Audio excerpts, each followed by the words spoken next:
welcome back to another episode of the greatest podcast on the face of the earth. I go by the name of LeVar Walker, and I just want to say welcome back to you all. I know I've been missing for a few days. I've been on the road, just got back from Denver, Colorado. Shout out to all the people that came out in Denver, man. We had a good time. The show was given to me in such short notice. I wasn't expecting the turnout that I got, but it was a huge turnout. So shout out to them. Yes, shout out. Yes. Shout out to them. Before I get any deeper into this show, come in on the comments. Let me know if you guys can hear me okay. I just want to make sure that all of you can hear me. You can speak. You can speak. This is live, guys. This is live.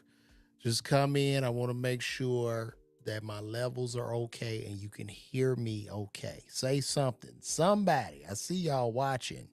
Say something. Just say you can hear me. Can you hear me? Hello.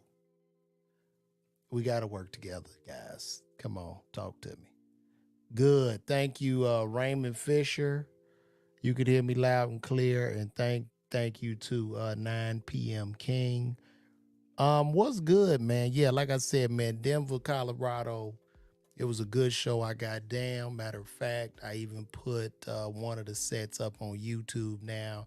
It's doing great. Y'all can go over to my YouTube page at LeVar Walker TV and check out that. And also, I put up a set where I was live from the Arlington Draft House, and that's doing very, very well on YouTube. Both of them have gotten, I don't know, one is at 43,000 views, another one at 13,000. So go check those out, man. And it's good to be back. It's good to be back. And also, too, speaking of being back, on March 14th, I'm going to be on this show called BET's Comic View. BET's Comic View. I'll be on BET's Comic View, hosted by the one and only Mr. Mike Epps. He will be hosting. Y'all will see him bringing me out on stage. As you know, me and Mike have, we've had some past history.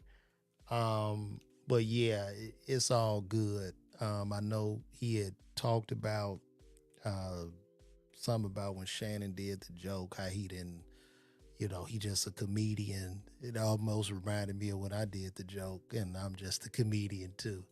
But I'm not gonna be messy and dig deep and dig into that shit because I don't, never mind.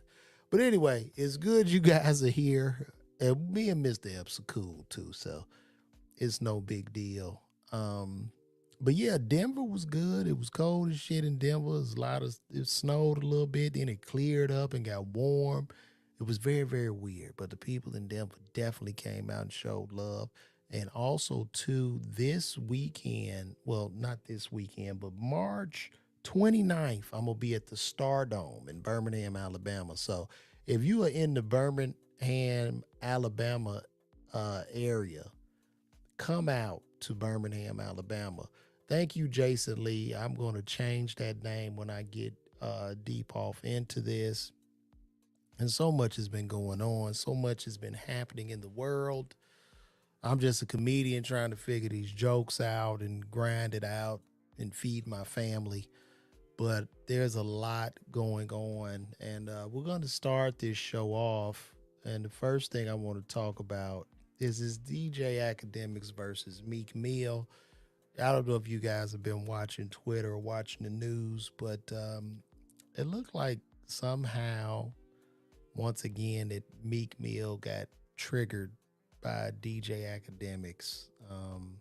I guess for this whole thing about him being wrapped up in gay rumors involving P. Diddy. And this caused DJ Akademiks to go in on Meek Mill. And Meek Mill responded back as a tough guy. And he's losing this battle quite bad. I mean, they dragging him on Twitter. They're dragging him on Instagram. They're dragging him on every outlet. And I want to say to the tough guys, dear street nigga, it's over, man. It's over. You're not going to win being overly emotional on these platforms. You're going to lose. You're going to get crushed. and you're gonna look like a hypocrite. And it's just not, it's unfortunate because you're watching Meek Mill's career kind of die off, and then he's hollering at the same time how he want to beat up somebody and he wants to put his life on the line to go get DJ Akademiks, but then at the same time doing prison reform. You walking the fine line. You can't straddle the fence. You can't be a street nigga and Dr. King at the same time. They just don't go hand in hand. And often people are gonna call you out on your hypocrisy, and then they're no longer gonna believe in you. And what's happening right now in the music business is we're seeing a decline in hip hop, specifically a lot of the street and gangster rap, which I am quite happy about. I'm seeing a lot of the children, a lot of these young people are waking up and they're getting away from that. There's no reason for them to even think how we thought, being that I am of Generation X. And like I said before in another podcast, we were just sold a bad bag of goods. Toxic masculinity, over sexualization, famine mentality. These are the things that we were sold as Generation X, which was seen in our music, early 90s, Pac, NWA, you know what I mean? Two Live Crew. We had a lot of that, a lot of gangster shit, but it's over now. It's over. These kids, you talking about generations of men. We got more kids of black millionaires than any other time before, which was built primarily off the backbone of hip hop.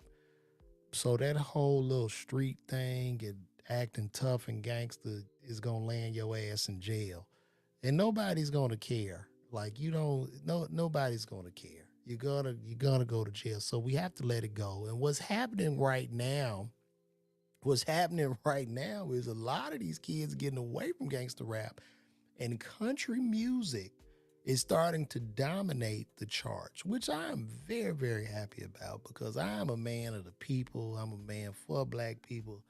And the quicker we wake up and the quicker we realize that a lot of these behaviors, a lot of this celebration of street gangster life, street niggas talking about killing their own kind, is detrimental to us as a people. And these niggas should be shamed. They should be shamed they should be shamed and ostracized. Don't nobody want to hear you singing about that shit. And a lot of these kids are converting to country western. You can see it with T.I.'s son, it's Buddy Red, and Beyonce just did this new country album, and it's what it is, man. It's all good, G.I. Mo. Well, I'll be back out there again. Somebody said they had missed me in Virginia. But yeah, it's good. We're getting away from that street shit and all that culture, and we're waking up. And a lot of you street guys, you are not going to win against these internet bloggers. And people don't even go outside no more. How the fuck you rapping about some street? Niggas don't even go outside. Who goes outside? Who's going outside? People are at home on their phone, on the computer. Ain't nobody standing on no block, bruh. The block is Twitter. The block is Instagram. That's the block. And all the tough stuff back in the 80s and 90s, those areas have been gentrified. You can't even afford to live in most of those areas. And that's stretching from Chicago to Detroit to LA to all those areas. So these are times that are gone. So I would just tell these kids, just be honest. Rap about what it is you really do, right? And don't go committing crimes and hurting your own kind to get a deal for only people of other races to profit off of you committing genocide in your own community, because it's a perpetual circle. It's a perpetual cycle. I see my man, he go do a hit on somebody, then he rap about it, everybody dancing to it, he balling, he out the hood. Now I gotta go do a hit on somebody, do my song, everybody dance to it, I'm out the hood. And then was about the hood and they catch up to me. Now I'm in court saying how religious I am. And these were lies. Like, you know what I'm saying? We gotta make it make sense, man. So that's where I stand. And Meek gonna have to chill, man. Leave him alone.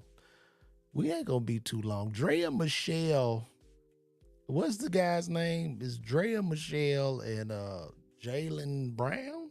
Is that his name? Or Jalen Green? If y'all don't know about Drea, Drea is a, I don't know, an Instagram model. Um, Maybe it's Jaylen Brown.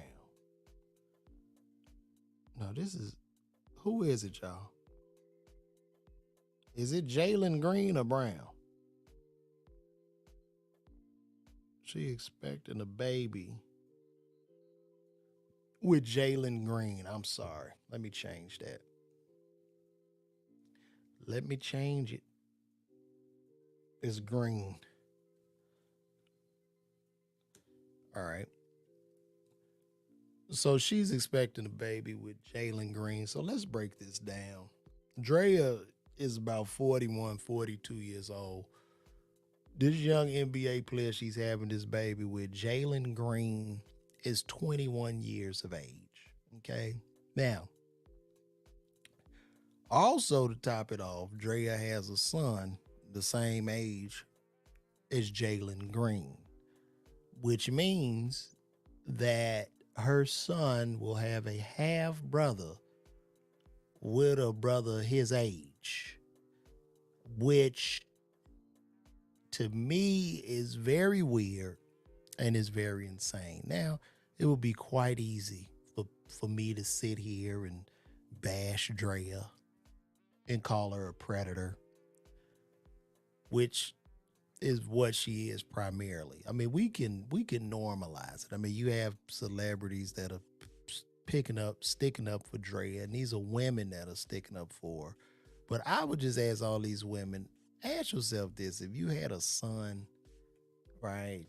If you had a son, and your son is an NBA player, and your son comes home with a woman the same age as you, and you know that this boy is an NBA player, millions, multiple millions and millions of dollars, it will be a little difficult to say that the young man isn't being taken advantage of. It's almost some predatory. It's quite predatory to me. That's some predator shit. Like, I'm just keeping it a buck. You see him, you hovering around these NBA players. And I'm not saying he lame too for doing this. I don't know why you would want to get a whole ass woman pregnant like that, and you in your 20s. And I guess, who am I to judge? Because this is the new generation. I think the Gen Zers, is that right? I believe the Gen Zers, they have a thing for older women, I guess. I guess that's like, you see all the MILF porn that they got out now. So I'm not blaming Drea per se, but this does seem to be predatory. I know a lot of you will say, well, the men do it all the time. And typically, when the man is with a younger woman, that man is providing for the younger woman. He has all the money. She doesn't have to do anything. And in this instance, you have a much older woman who is impregnated by a boy that's the same age as her son. And how do we as a society not look at this and scratch our heads and say something is wrong with this shit? I mean, she did. And listen, I agree with you, Marcus Okoye. she took advantage of an idiot. I must say that. You are absolutely right. But I mean, man, listen, the prefrontal cortex of a person doesn't fully develop until the age of 25. And I believe this will probably be a trend. I mean, this woman 41, this boy 20, when that boy 31, he gonna have a 51-year-old baby mother at 31. At 41, he will have a 62 Yeah, a 61-year-old baby mama, man. So she got him. You know what? I'm going to clap it up for her. Fuck this. Clap it up to Draya. Good. You got a duck. You 41. You got this nigga for 18 years. This is retirement plan. This is a retirement plan. And I would encourage more of you old women that have been in the business, you've been tossed around, body still tight, you still looking good. Go take advantage of more of the young NBA players and let's normalize it, because you guys need checks, okay? And you need a way to have a soft landing and a soft life. So I'm not knocking her. I cannot be mad at the game. You know what I'm saying? That's just the game is what it is. So salute to Draya. Congratulations. And to the young man, Jaylen Green, I will have no pity for the hell that you are about to go through, young man. And when you get mad at that woman, was she sucking your ass dry with that goddamn money? Just look at yourself in the mirror and point the finger at you. This is what you did. And I know she probably milked you and everything. So hopefully, with me talking like this, I could save other young athletes from this type of behavior, because it's definitely predatory. And it's predatory because of the money, right? She not just gonna go holler at no 21-year-old that's working down at the damn Chick-fil-A or the UPS. No, she's not. So has everything to do with money and stature, and she took advantage of it. I saw them at the airport. The boy looked like he was with his mama. And it's what it is. This is where we're at right now. And like I said, that is the Gen X. Even, what's my man name? Not my man, Odell Beckham dating Kim Kardashian. I guess he's just having a good time. But hey, it's Kim Kardashian, she's not just the typical 41-year-old with 5 kids. She's a billionaire 41-year-old with 5 kids. And then you can get extra clout and popularity and work out a business deal. So that's what it is. So shout out to him. Let's give Draya a round of applause for getting that bag. Let's do that real quick. Yes. That is right, Draya.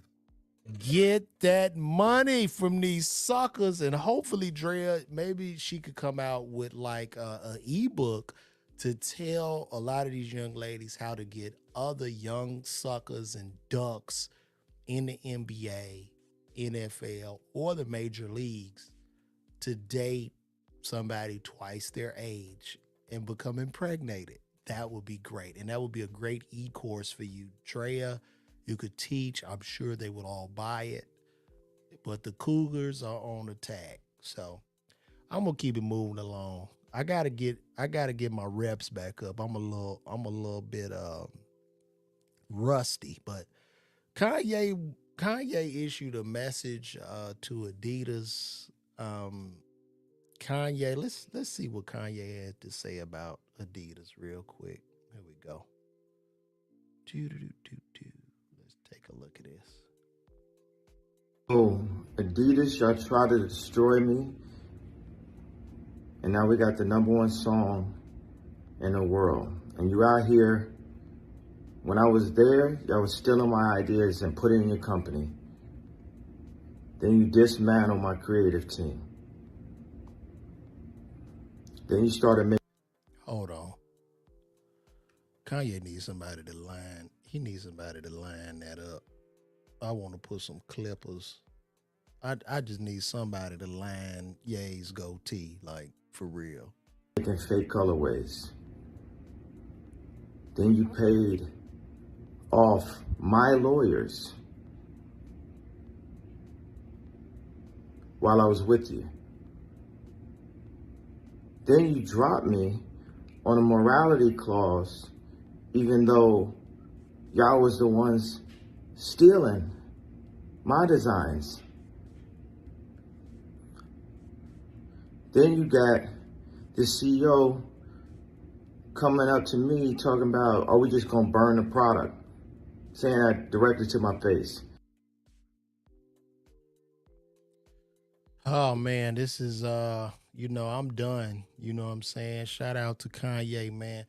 It's over for Adidas. I would want to say to the people at Adidas, you might as well just set all that shit on fire because nobody's gonna wear it. I mean, it's a true slap in the face, and I just believe like if you're gonna cut cords with somebody, you cut the cord. Like even with the Kyrie and Nike situation, it looked like Nike immediately stopped selling the sneaker. I don't know. I could be wrong, but cut the cords, man. Cut the cords. But Kanye is too influential, and y'all are too deep in bed. Like he really revived Adidas. He bought it back, and y'all know that you're not gonna really make no real money without it. Because I'm not saying everybody was rocking Yeezys, but the way the Yeezy brand increased the reach and increased the name of Adidas. Come on, man. But now you want to just take everything from the man and still sell his sneakers. It's not going to happen. And then y'all got them gray ass shoes. They don't look right. They don't really have a flavor. I looked at those Adidas and I really wish I would stop sending me the Yeezys. I mean, they all sitting on the shelf. People are totally against what you guys are doing. So y'all going to have to figure that out. And if you're going to sell that man's shoe, you're going to have to bring him back in with his mental health, and you're going to have to work something out because people are not going to buy them. And when people do buy them, they're going to get roasted. You want to walk into high school with your fake ass Yeezys on that you got from Adidas.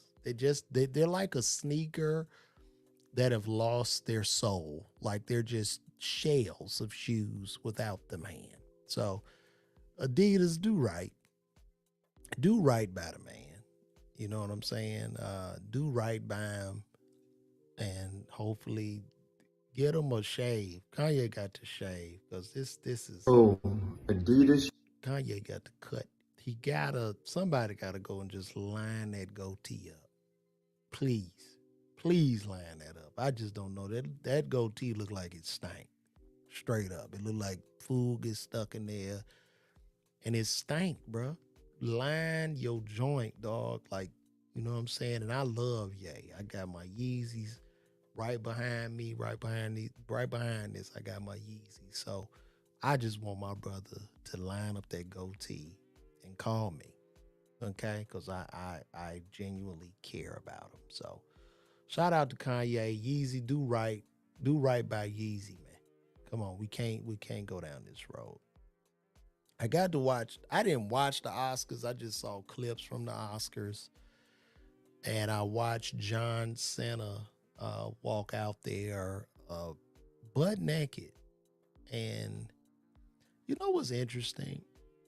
I don't hear, like, he walked out there, and I guess I heard somebody say it looked to be like some type of humiliation ritual. Um, Almost like black people feel about black men wearing the dress, but instead of the dress, they just say, "Yeah, you're gonna go out there naked, John," and he did it. And I just saw that clip, and I was like, "Man, the Oscars have just gotten cringy, bro. Like, I don't. There's nothing to even watch anymore. Like, it looked very cringe to me. I'm like, that's the best y'all could come up with is just having a man. They could at least had him come out in his underwear or something. But that was a gag. I think one of the first people I saw do that gag where it was funny was when Martin Lawrence did it on Def Jam. He came out in his underwear like, come on, man. I wasn't ready yet, man. You know what I'm saying? But this was just cringy to no end. I don't even know how you can do that like on national television. And then if I post a pic on Instagram, they snatch my page or block my page. It's very, very weird. I don't know who won an Oscar. I don't really care. But it was weird, to say the least. Very, very weird. So, I don't know. But I know this, I don't see a lot of white men going in on him. Like, yeah, he sold, yeah, John Cena sold his soul. Yeah, he came out there, he let him take his clothes off, and he came out ass naked. I got kids, man. This is the emasculation of the white man. Like, I didn't hear that, which was interesting. Because had that been a brother, they would have tore his ass up. Like, for real. You said, who am I talking to? Somebody on Twitch. Because I only got like one person on Twitch. I'm talking to your ass if you the only person on there. I got one person watching me on Twitch right now. Thank you, Normalize. Y'all go check out them stand-up clips, man. I put up on there, man. Y'all check them out, man. And y'all too gotta check me out on this new season of Comic View. That'd be great. That would be great, guys. To the young brother, to my one person on Twitch, man, I got more than one platform. My gosh. You ain't got to roast me like that, big dog. I'm going to show you. I want to share something with you guys real quick. Let me see. I'm going to share something with y'all. Here we go. Let me see if I can present this.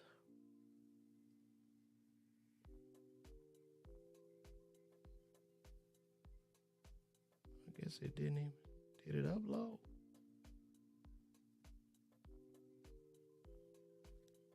Let me see. Hold on.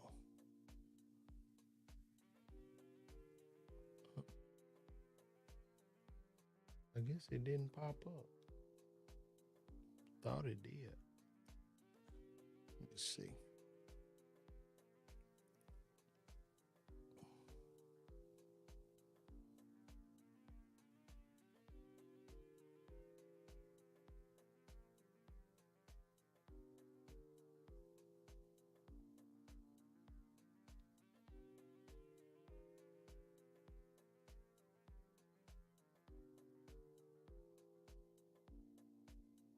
Okay.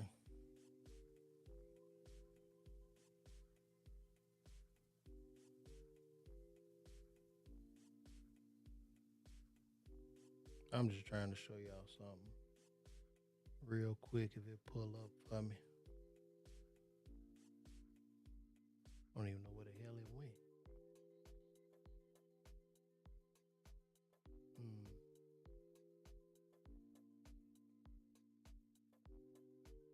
There it is.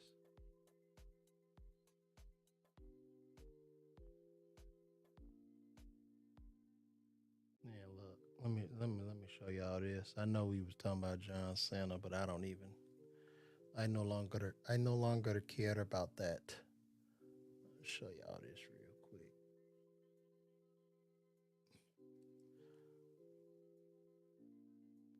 Y'all check this out.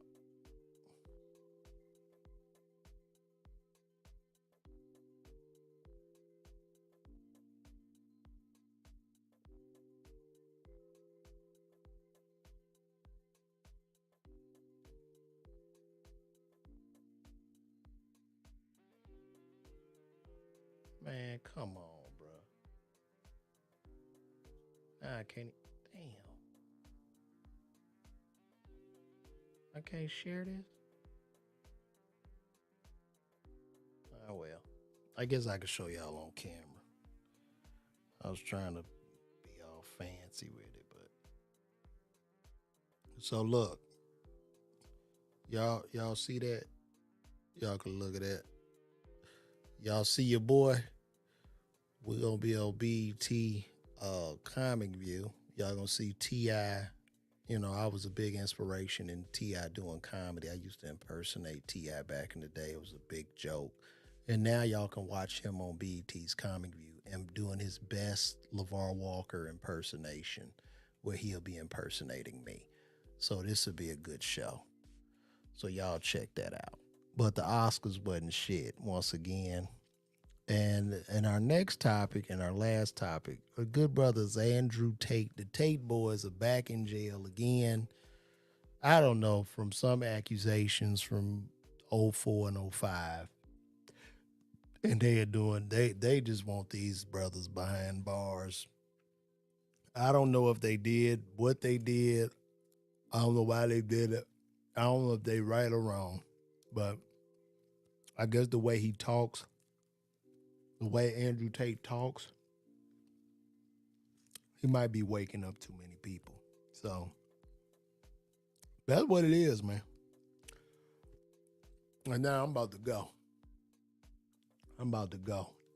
And shout out to my one brother over there on Twitch watching me. I got people on Twitter watching this shit too. Shout out to everybody on, damn, there's a lot of people on Twitter watching this. Shout out to everybody on Twitter. But this is it. It's been another episode of LeVar Walker Daily Show podcast. And I'm out. I got things to do. So holla at your boy, man.